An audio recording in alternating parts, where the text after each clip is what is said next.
Retrouvez chaque jeudi à midi les meilleurs gérants de la place autour d'Hubert Tassin sur Décideur TV.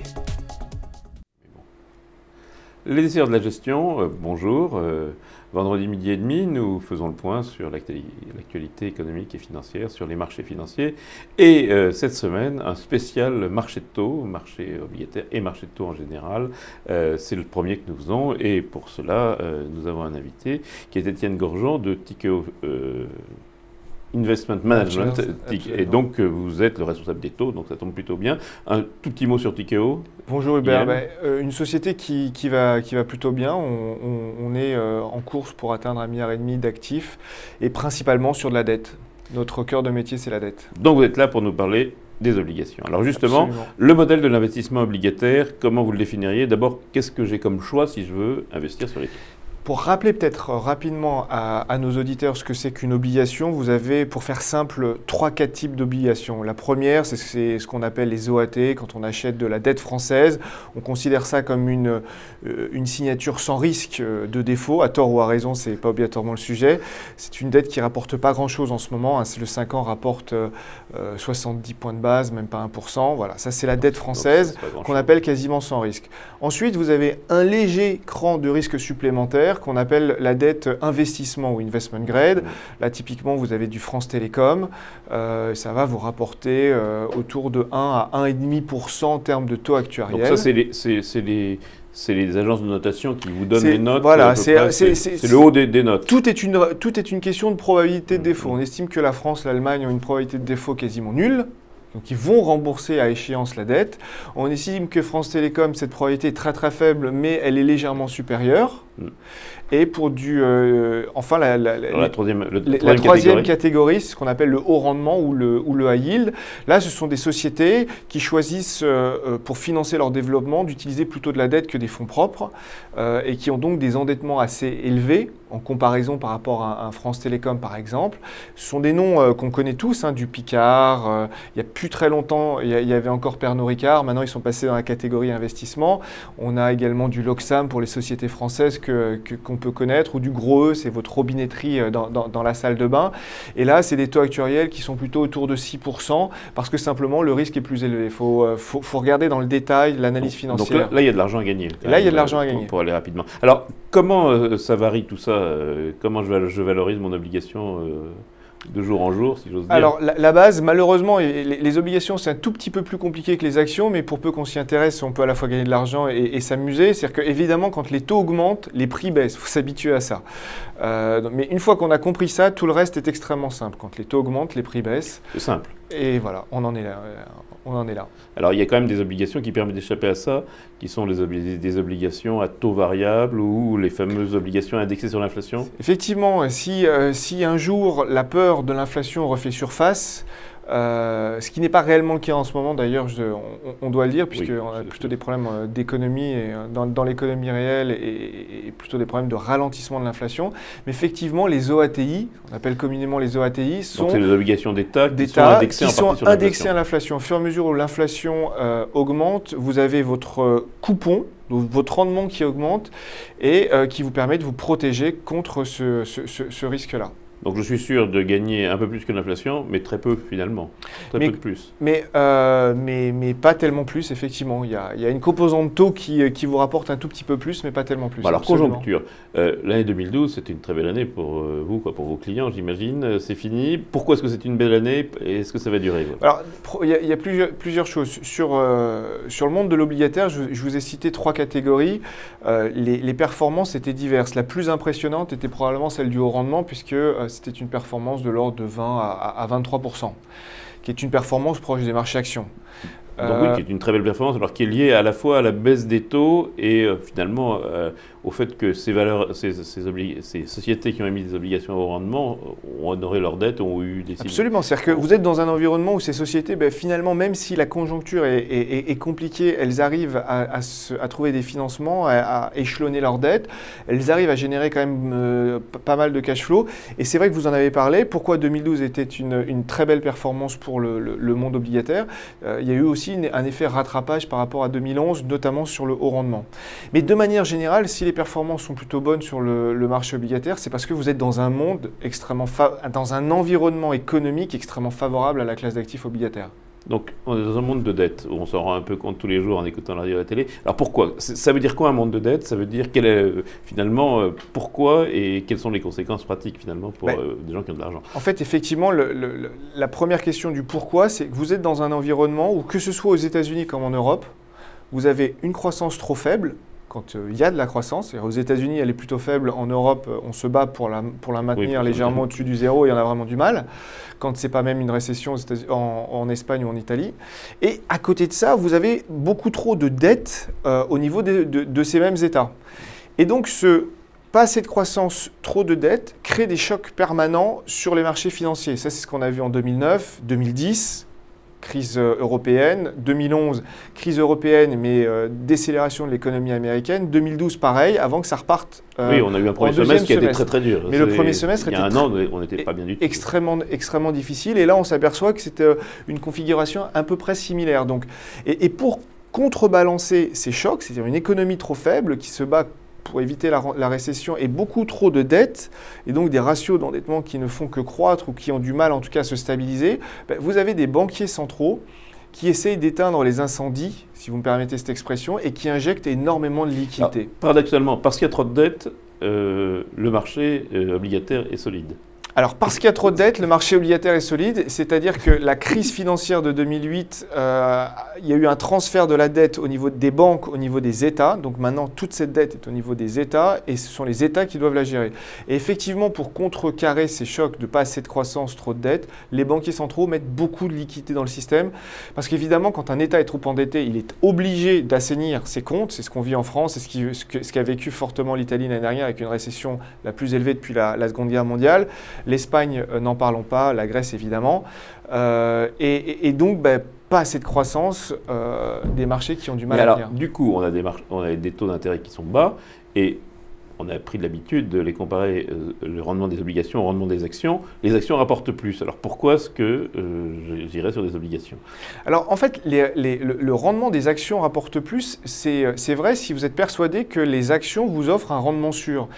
Mais si vous n'êtes pas persuadé de cela, et c'est un peu notre cas, c'est-à-dire qu'effectivement, quand on voit le rendement de France Télécom, on voit du 10%, mais France Télécom n'est pas obligé de payer son dividende, et on s'est aperçu que France Télécom l'a réduit. Il y a des questions sur sa capacité à le maintenir.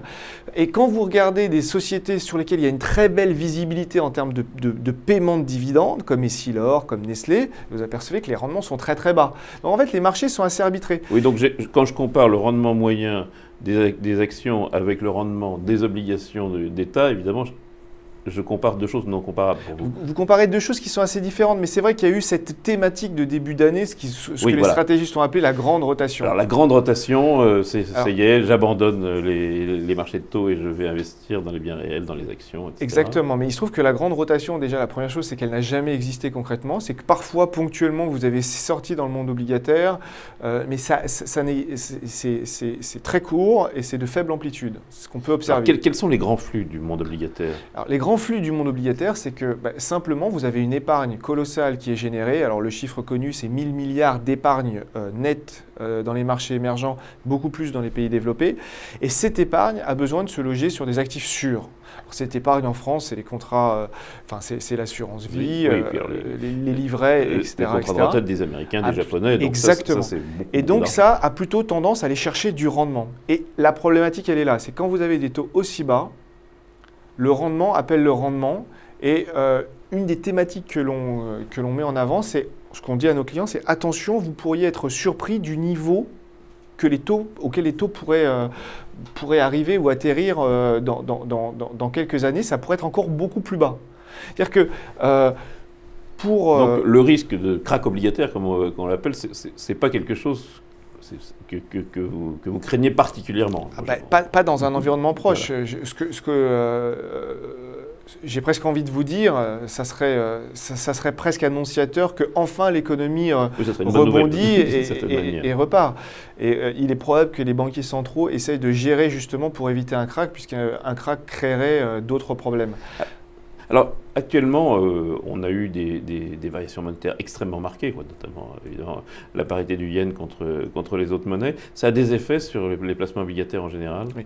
En fait, l'effet majeur, il y en a deux, c'est la Réserve fédérale et la Banque du Japon.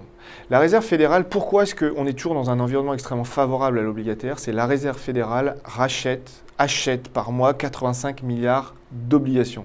Emprunt d'État. Je peux souscrire parce que je suis sûr que j'ai un acheteur. Vous avez un acheteur. Et cet acheteur, au passage, on est capable de le démontrer, assèche quasiment par ses injections de liquidités toute la production d'actifs financiers. On ne réalise pas ça, mais tout ce qui est produit, que ce soit des obligations, des actions, etc., ce qu'injecte la Réserve fédérale dans l'économie, dans les marchés financiers, quasiment est capable d'assécher toute cette production. C'est pour ça qu'aux États-Unis, tout monte. C'est pas anodin, tout monte, alors que l'économie n'est pas brillante. Tout monte, les actions, les obligations, et même l'immobilier, le fameux départ de... Et c'est ce que veut Bernanke, c'est exactement ce que veut le président de la Réserve fédérale. Ce qu'il veut, c'est créer un effet richesse, que le consommateur américain se sente mieux, et qu'enfin l'économie américaine... Est-ce que ça n'a pas une fin, ça? Parce que donc, les Cassandres disent, ça va exploser forcément un jour. Disons que les Japonais pourraient vous dire la fin, ça fait 10 ans que ça dure, oui. Donc ils aimeraient bien la voir et ça fait une dizaine d'années que ça dure. Après, l'économie américaine n'étant pas le Japon, on peut espérer que les Américains vont réussir à sortir de cette économie atone et redynamiser réellement l'économie et sortir de cette politique monétaire ultra accommodante. Mais pour revenir sur votre question de la parité, la Réserve fédérale était vraiment le champion toute catégorie d'injection de liquidité dans le système, donc ce fameux assouplissement quantitatif, oui, sauf qu'elle vient d'avoir une concurrente de poids désormais, qui est la Banque du Japon. Avec des effets sur la monnaie avec très impressionnants. Des effets impressionnants, mais pas que sur les monnaies, sur tous les rendements. La Banque du Japon va racheter l'équivalent de 72 milliards de dollars d'actifs. 72 milliards de dollars comparé aux 85 milliards de dollars, si vous les rapportez à la taille des deux économies, vous apercevez que l'économie japonaise va être encore plus sous respiration artificielle ou pas. C'est un choc ultra impressionnant. Et ça, donc, va avoir des conséquences, et on commence à le voir. Les Japonais, l'Asie commence, notamment toute la zone dollar au sens large du terme, pas que les États-Unis, sont désespérés pour trouver des actifs de rendement.